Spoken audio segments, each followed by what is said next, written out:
पाकिस्तान के top doctors के साथ अपॉइंटमेंट बुक करें, वो भी पेशेंट फीडबैक देखते हुए।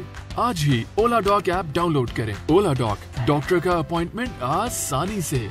बिस्मिल्लाहिर्रहमानिर्रहीम। अस्सलाम वालेकुम। मेरा नाम सना शमीम है और मैं क्लिनिकल साइकोलॉजिस्ट हूँ, जिन्हें आम ज़बान में तिब्बी माहिर नफ्सियात भी कहा जाता है। मैं इस वक्त मुख्तलिफ़ मकामात पे अपनी खिदमत अंजाम दे रही हूँ और अक्सर जो इश्यूज़ नज़र आते हैं जो कि हम कॉमनली नोट करते हैं, जिसको लोग भी इतना नोट नहीं करते, वो होते हैं रिलेशनशिप इश्यूज़। रिलेशनशिप होते क्या हैं? बेसिकली दो या दो से ज़्यादा लोगों में आपस में कोई भी किसी भी किस्म का ताल्लुक़ जो आपको कोई फ़ायदा पहुंचा रहा हो या नुकसान पहुंचा रहा हो, लेकिन आप लोगों के दरमियान कोई राब्ता है, उसे हम रिलेशनशिप कहते हैं। फॉर एग्ज़ाम्पल पेरेंट्स का रिलेशनशिप बच्चों के साथ, हस्बैंड का रिलेशन वाइफ के साथ, और बहन भाइयों का रिलेशनशिप, इसके साथ फ्रेंडशिप में भी आपस में रिलेशनशिप होते हैं, और लव रिलेटेड रिलेशनशिप भी इसमें शामिल हैं। रिलेशनशिप जितने हेल्दी होते हैं, इंसान जहनी तौर पे उतना ही हेल्दी होता है और उसकी मेंटल हेल्थ की एक ज़मानत होता है उसका सोशल सपोर्ट सिस्टम, जिसे हम कहते हैं कि रिलेशनशिप को बेहतर और अच्छा रखना हर इंसान के लिए निहायत ज़रूरी है। लेकिन सवाल ये होता है कि हम किस तरह से अपने रिलेशनशिप को बेहतर और अच्छा बना सकते हैं। इसमें सबसे इम्पॉर्टेंट समझने वाली बात यह है कि रिलेशनशिप क्योंकि कम से कम दो लोगों के दरमियान में होता है, तो दो लोगों को हमें दो पर्सनालिटीज़ तस्वुर करना है। यानी हर इंसान की अपनी पर्सनालिटी है और उसके गुड और बैड साइड दोनों में मौजूद होती है।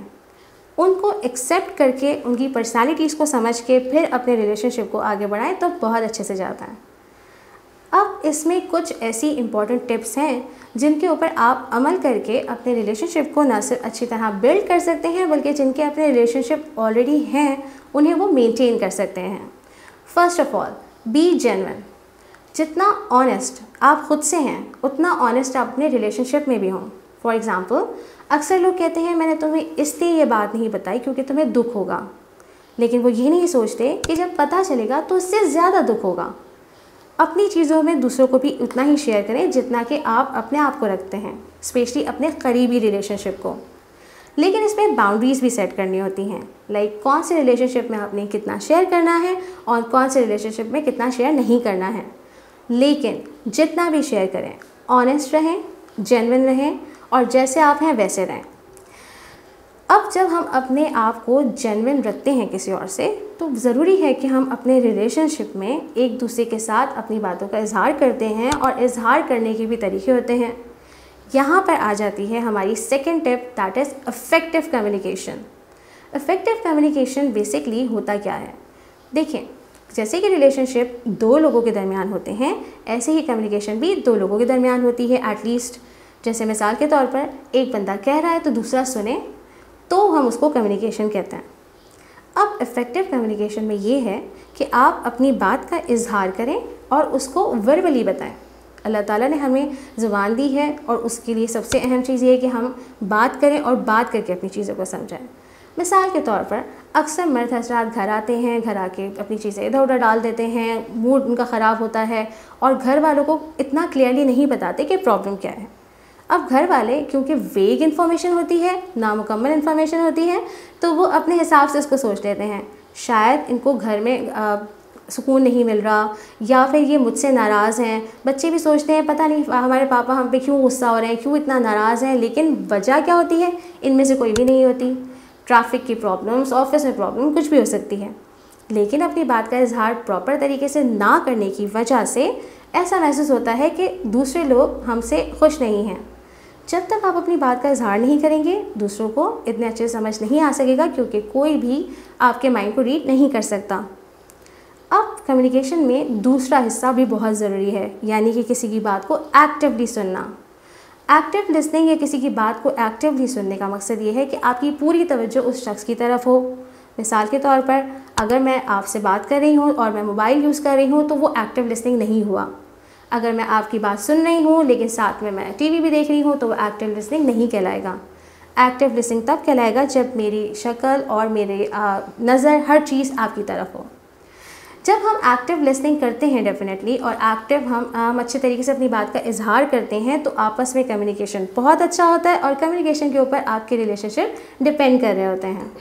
अच्छा, बात का इजहार तो कर दिया, लेकिन समटाइम्स ऐसी बातें होती हैं जो हमें अच्छी नहीं लगती।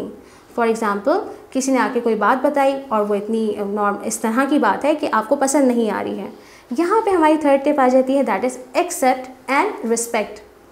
उस दूसरों की बात को एक्सेप्ट करना एंड देन उसकी रिस्पेक्ट करना बहुत इंपॉर्टेंट है।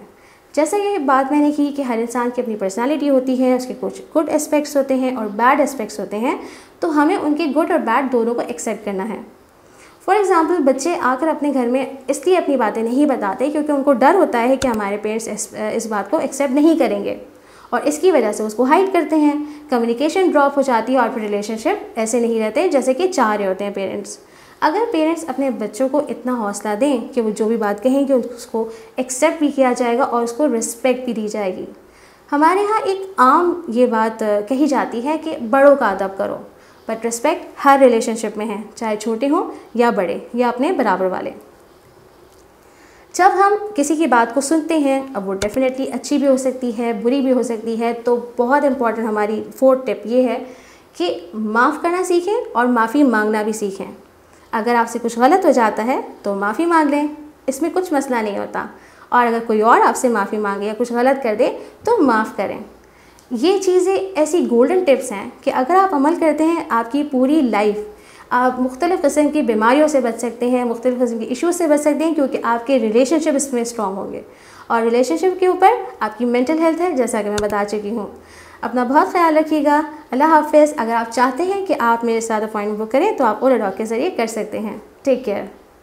पाकिस्तान के टॉप डॉक्टर्स के साथ अपॉइंटमेंट बुक करें, वो भी पेशेंट फीडबैक देखते हुए।